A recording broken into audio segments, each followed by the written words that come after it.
Make sure to subscribe and turn on the notifications so you can be alerted when new content is released. Enjoy the video. Nobody changes until they change their energy. And when you change your energy, you change your life.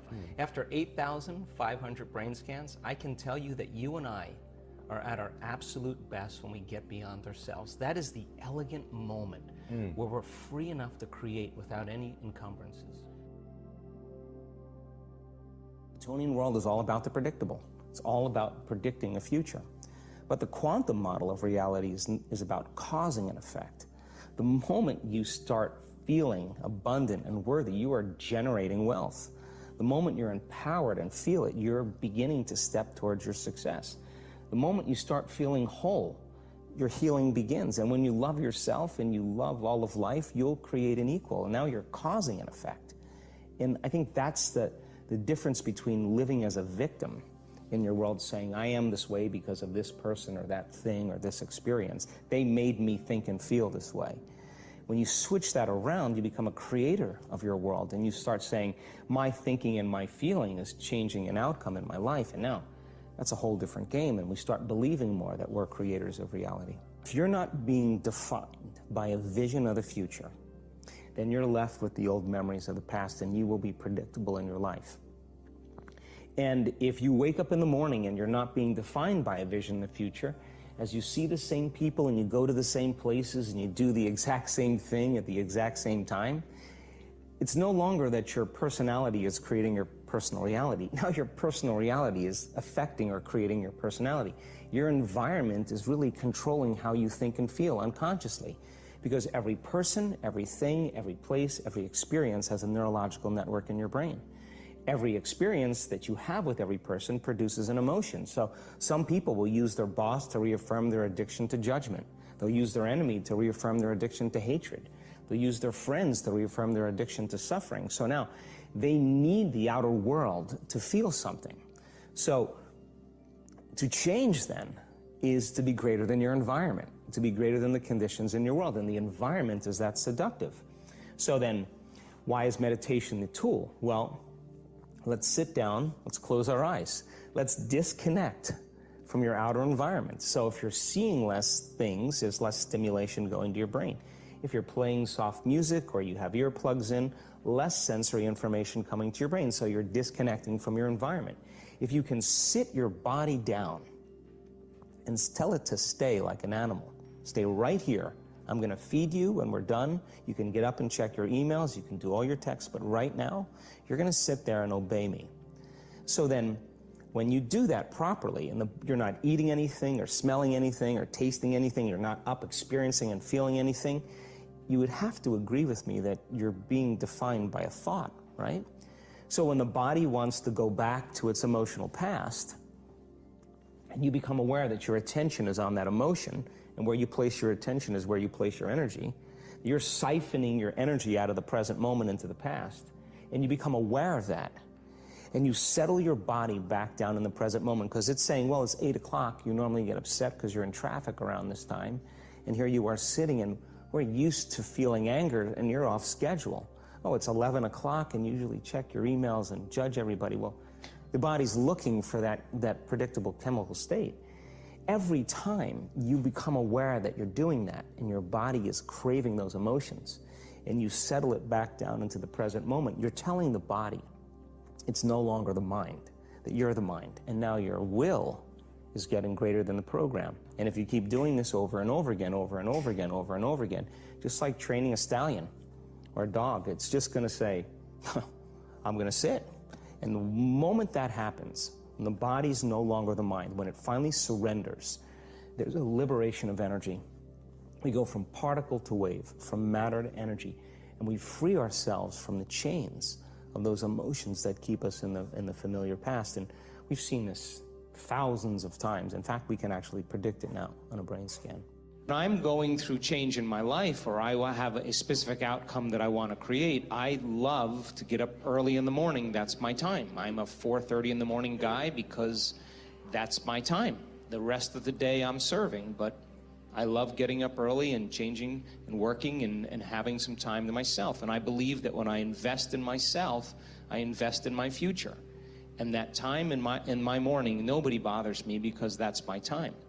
And because of brain waves and brain chemistry, the door between the conscious mind and the subconscious mind is more open. And so if I get up early and I'm kind of between theta and alpha, I don't have to work as hard. I'm not thinking, I just kind of relax into the moment. In the evening, I always ask myself, how did I do? How was one lifetime in one day? Where did I fall from grace? What happened? And so then when I look at seeing how I reacted to someone or something, or I made the choice that I could have made a better choice, I naturally, and we all do this, begin to think, well, if the same situation happened again, how would I do it differently? And that's the act of beginning to come up with a new plan.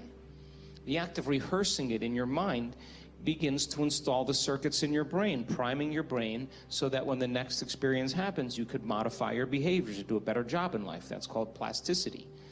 So it doesn't matter for me what meditation I do any longer. I like to just get up in a new state of being. I have people say to me, hey, I missed my meditation today, like I'm supposed to go like this or something. And I say to them, eyes open or eyes closed? You know, well, eyes open or eyes closed. You know, when you're passionate about something, you know, when people can't get up in the morning and they can't get out of bed, I'm going to tell you why. Because they can predict the feeling of everything that's going to happen in their life. And their body's resigned to the familiar. It says, oh, another mundane day. But remember when you were a kid and you were going on a field trip?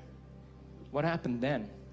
You were up and dressed and ready to go before your parents were up. You know why? Because you knew something unexpected was going to happen. That's how we should live our lives. Waking up with the understanding to expect the unexpected, and something unusual should happen in our life as a result of our efforts. And it's just those beginning moments where it begins to happen that we begin to prove to ourselves how powerful we really are. So take time in the morning and the evening and the rest of the day. Check in with yourself at certain times to see if you're still in that energy. And if you're not, excuse yourself for a second, raise your energy, and step back into your life.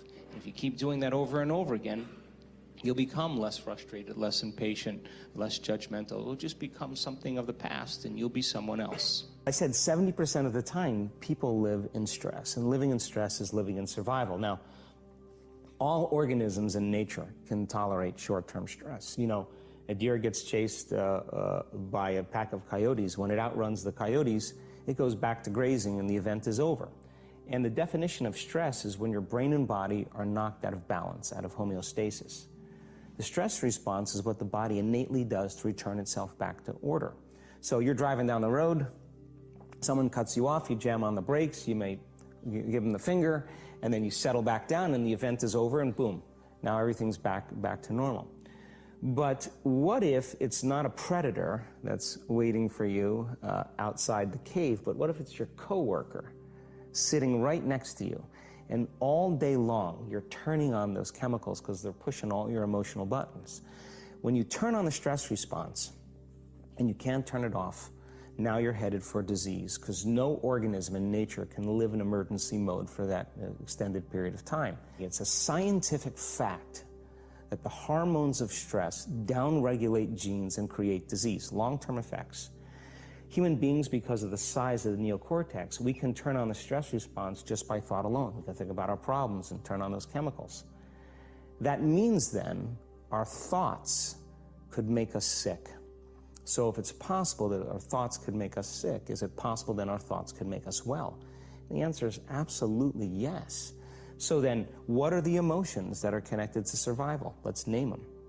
Anger, aggression, hostility, hatred, competition, fear, anxiety, worry, pain, suffering, guilt, shame, unworthiness, envy, jealousy. Those are all created by the hormones of stress. And psychology calls them normal human states of consciousness. I call those altered states of consciousness. So then we tend to remember those traumatic events more because in survival, you better be ready if it happens again. And when the survival gene is switched on, you could have 10 really great things that happen to you in your day. And you just have one bad thing that happens and you cannot take your attention off that unhappy thing because the survival gene is switched on. Many years ago, after the DNA helix was discovered by Watson and Crick, they said the blueprints of life, all diseases are created from genes. Turns out less than 5%, more like 1% of people on the planet are born with a genetic condition like type 1 diabetes or Tay-Sachs disease or sickle cell anemia. The other 95 to 99% are created by lifestyle and by choices.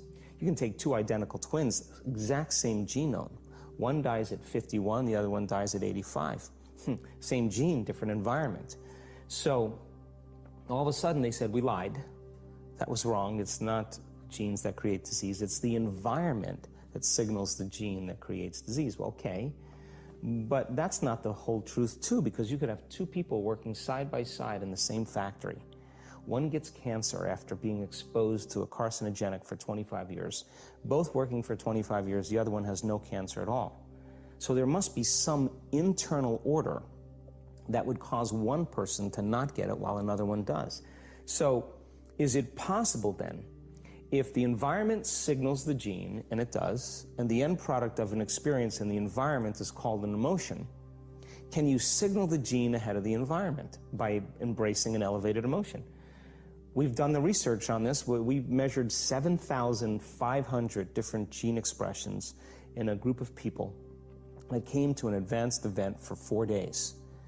And we had them doing a seated meditation, a walking meditation, a laying down meditation, a standing meditation. And at the end of 4 days, just 4 days, the common 8 genes that were upregulated, 2 genes to suppress cancer cells and tumor growth, 2 genes for neurogenesis, the growth of new neurons in response to novel experiences and learning, the gene that signals stem cells to go to damaged areas and repair them, the gene for oxidative stress was upregulated. We started seeing all these genes that are very, very healthy to cause the body to flourish. Imagine if people were doing that for 3 months. We also measured telomeres, the little shoestrings on the end of DNA that tell us our biological age. We asked people to do the work, meditation, 5 out of 7 days for 60 days. Measure their telomeres that determine their biological age. 60 days later, 74% of the people lengthened their telomeres. 40% significant change. 20% a very remarkable change. That means that they got a little bit of their life back. If it had lengthened by 10%, they got 10% of their life back.